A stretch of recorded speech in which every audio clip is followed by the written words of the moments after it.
Hello. आज हम लोग कक्षा 8 के अपनी पाठ्य पुस्तिका संस्कृत वल्लरी भाग 3 के प्रथम पाठ का अध्ययन करेंगे। प्रथम पाठ है जननी जन्मभूमिश्च स्वर्गादपि गरीयसी। माँ अर्थात जन्मदात्री, जन्मभूमि अर्थात जिस धरा पर हम पैदा हुए स्वर्ग से भी श्रेष्ठ हैं। माँ और धरती माँ को स्वर्ग से भी श्रेष्ठ कहा गया है। इस अध्याय में माँ और धरती माँ की तुलना की गई है। माँ की गोद में जब शिशु पैदा होता है तब से जब तक वह अपने हाथों पैरों से अपने कार्य नहीं करने योग्य होता है तब तक माँ उसे हर तरह की सुरक्षा, चलना सिखाना, बोलना सिखाना, यहाँ तक कि माँ ही प्रथम शिक्षा देने वाली शिक्षिका भी होती है। उसी तरह से धरती माता जहाँ पे हम पैदा होते हैं वह हमको अन्न, वायु, जल इत्यादि देकर हमारा पालन पोषण करती है और वो उतने ही समय तक नहीं करती। हमारे जब तक हम जीवित हैं तब तक हमारा हर सुख सुविधाएं धरती माँ से ही पूरी होती हैं। देखिए इस अध्याय में अस्मिन् संसारे जनन्या सर्वाधिकम महत्वम वर्तते। इस संसार में माँ का सबसे अधिक महत्व है। मातृदेवो भव माता परम दैवतम इत्यादि वचनैर अपि जननी गौरवम सिद्धम भवति। माँ देवता है, माँ ही परम भाग्य है इत्यादि बातों से भी माँ के गौरव को सिद्ध किया जाता है या माता का गौरव सिद्ध होता है। जननी एव स्वसंतति पाल्यति पुष्यति रक्षति च। माँ ही अपनी संतान का पालन पोषण और रक्षा करती है। माँ उसको खाना खाना सिखाती है, चलना सिखाती है, बोलना सिखाती है, नहलाती है, यानी उसके हर कर्म को शुरू में करती है जब वो शैशवावस्था में होता है। धीरे धीरे बच्चा बड़ा होने लगता है तो माँ उसको सिखाती है। उससे पहले माँ उसको करके उसका भरण पोषण करती है। अतः शास्त्रेषु जनन्या स्वर्गादपि श्रेष्ठम उक्तम। इसलिए शास्त्रों में माँ को ही स्वर्ग से श्रेष्ठ कहा गया है। यथा जननी सर्वेषां पूज्या मान्या च भवति। जिस प्रकार माँ सब में पूजने योग्य और सम्मान देने योग्य होती है तथैव जन्मभूमिरपि मातृवत् सर्वेषां पूज्या मान्या च वर्तते। उसी प्रकार जन्मभूमि भी पूजने और सम्मान देने योग्य होती है। धरती को भी माँ की उपमा दी गई है, धरती माता कहा जाता है। तो धरती माता भी सम्मान देने योग्य और पूजा करने योग्य होती है। यथा जननी दुग्धादि दानेन स्वसंतति पाल्यति तथैव जन्मभूमि सस्यादि भी जनान पाल्यति पुष्यति च। जिस प्रकार माँ दूध आदि देकर अपने बच्चों का भरण पोषण करती है वैसे ही जन्मभूमि अनाज आदि देकर, अन्न पैदा होता है धरती में, अनाज आदि देकर लोगों का पालन पोषण करती है। मानवः स्वजन्मभूमौ यत् सुखम लभते। मनुष्य अपनी जन्मभूमि पर जो सुख प्राप्त करता है स्वर्गे अपि तत् सुखम दुर्लभम अस्ति। स्वर्ग में भी वह सुख नहीं प्राप्त होता है। अपनी जन्मभूमि पर जहां हम पैदा होते हैं वहां जो सुख, जो आराम, जो साधन संपन्नता मिलती है वह स्वर्ग में भी नहीं प्राप्त होती है। भगवता रामचंद्रेण रावणस्य वधनानन्तरं स्वर्गस्य अपेक्षा जन्मभूमेः महत्वं प्रतिपादितम्। भगवान रामचंद्र ने रावण के वध के बाद स्वर्ग की अपेक्षा जन्मभूमि के महत्व को बताया है। उन्होंने कहा, लक्ष्मण को लंका, सोने की लंका देखकर उससे थोड़ा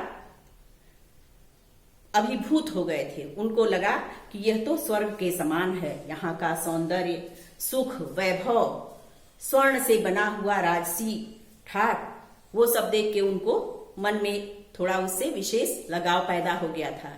लेकिन राम ने बताया कि अपनी मातृभूमि जो है उसमें कोई भी सुख वैभव ना हो, साधन संपन्नता ना हो, लेकिन वही श्रेष्ठकर है, वही हमारे लिए सबसे सुखद है। यथा च, जैसे अपि स्वर्णमयी लंका न में लक्ष्मण रोचते, सोने की लंका भी मुझको, हे लक्ष्मण, सोने की लंका भी मुझको नहीं अच्छी लगती है। जननी जन्मभूमिश्च स्वर्गादपि गरीयसी, क्योंकि माँ और जन्मदात्री माँ और जहां पे हम पैदा हुए हैं जन्मभूमि, वह स्वर्ग से भी श्रेष्ठ है। एवं जनन्याः जन्मभूमेः च सेवा करणम अस्माकं परतम कर्तव्यम अस्ति। इस प्रकार माँ और जन्मभूमि की सेवा करना हमारा परम कर्तव्य है। इस कर्तव्य से कभी भी मुख नहीं होना चाहिए, क्योंकि एक अवस्था के बाद माँ की शक्ति क्षीण होने लगती है। जो माँ हमको पाल पोस के इतना बड़ा करती है, हमारा भरण पोषण करती है, हमारे हर सुख सुविधाओं का ध्यान करती है, वो धीरे धीरे कमजोर होती है, दुर्बल होती है, उसको भी सहारे की आवश्यकता पड़ती है। तो हमको अपने कर्तव्य से भी मुख नहीं होना चाहिए, उसकी सेवा करनी चाहिए। और जन्मभूमि की, जो भूमि हमको अन्न जल इत्यादि चीजें देती है, उसकी हमको सेवा करनी चाहिए, उसकी साफ सफाई करनी चाहिए, हर तरह से सुरक्षा का ध्यान रखना चाहिए। कभी भी कोई विदेशी छाया उस पर ना पड़े, हमारे देश की रक्षा होती रहे। इसलिए हमारा परम कर्तव्य है कि हम अपनी माँ और जन्मभूमि की सेवा करें और उसकी रक्षा करें। बहवो ही जना स्वान कुल कलत्रादीन च विस्मृत्य यावत जीवनम जन्मभूमेः सेवां कृतवन्तः। बहुत से लोगों ने अपने जीवन में पुत्र परिवार आदि को भूलकर जब तक जीवित रहे, यावत जीवनम, जीवन पर्यंत जिसको कहा जाता है, जब तक जीवित रहे उसको जीवन पर्यंत जन्मभूमि की सेवा करते रहे।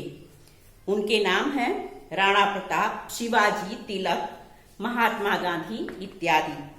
सर्वस्वम विहाय मातृभूमि सेवां कृतवन्तः। सब कुछ छोड़कर शिवाजी, महाराणा प्रताप, तिलक, महात्मा गांधी इत्यादि अपना सब कुछ छोड़कर मातृभूमि की सेवा करते रहे। इत्थम या मातृभूमि, इस प्रकार जो मातृभूमि बहुविधय द्रव्य अस्मानम उपकरोति, अनेक प्रकार के पदार्थों से हमारा उपकार करती है।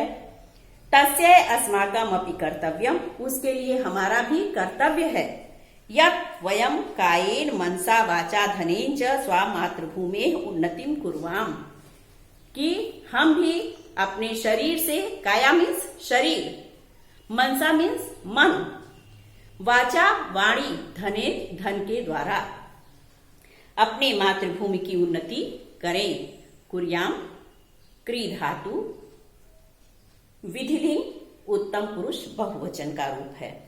अस्मय देशाय अस्माकम देशवासिनाम हृदयेष प्रेमा भवेत्। इस देश के लिए हम देशवासियों के हृदयों में प्रेम होना चाहिए। यदि कदाचित कश्चित् शत्रुदेशः अस्माकं देशस्योपरि आक्रमणं कुर्यात्, अगर कोई भी देश, शत्रु देश कभी हमारे देश के ऊपर आक्रमण करे, तदा अस्माकं कर्तव्यम, तो हमारा कर्तव्य है, यद वयम प्राणपणेनापि, कि हम अपनी जी जान से, प्राणपणेनापि जी जान से भी, स्वदेशस्य स्वतंत्रायाश्च रक्षां कुर्याम, अपने देश की स्वतंत्रता के लिए उसकी रक्षा करें। यमेव देशभक्ति, यही देशभक्ति है। यया प्रेरिता वयम स्वदेशम प्रति कर्तव्यम पूर्यन्तः। इस प्रकार प्रेरित होकर, इससे प्रेरणा पाकर हम अपने देश के प्रति अपने कर्तव्य को पूरा करें। मातृभूमि ऋणात् मुक्ता भवितुम शक्नुमः, और मातृभूमि के कर्ज से मुक्त हो। समझ में आ गया होगा इस पाठ का अर्थ। इस पाठ में भी कुछ कठिन शब्द हैं, जैसे हर पाठ में होते हैं।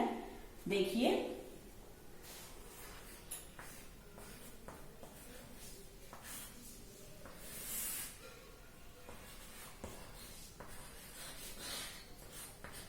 दैवतम। दैवतम की मीनिंग भाग्य। ऋणात् कर्ज से।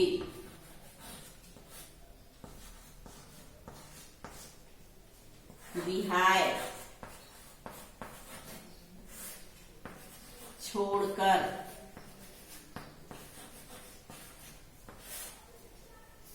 विस्मृत्य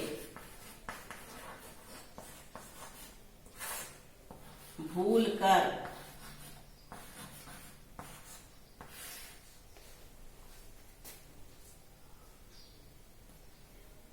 द्रव्य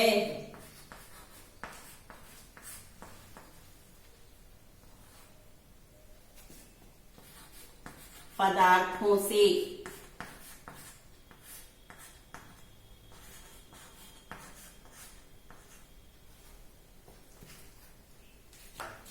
देखिए, दैवतम भाग्य, ऋणात् कर्ज से, विहाय छोड़कर, विस्मृत्य भूलकर, द्रव्य पदार्थों से।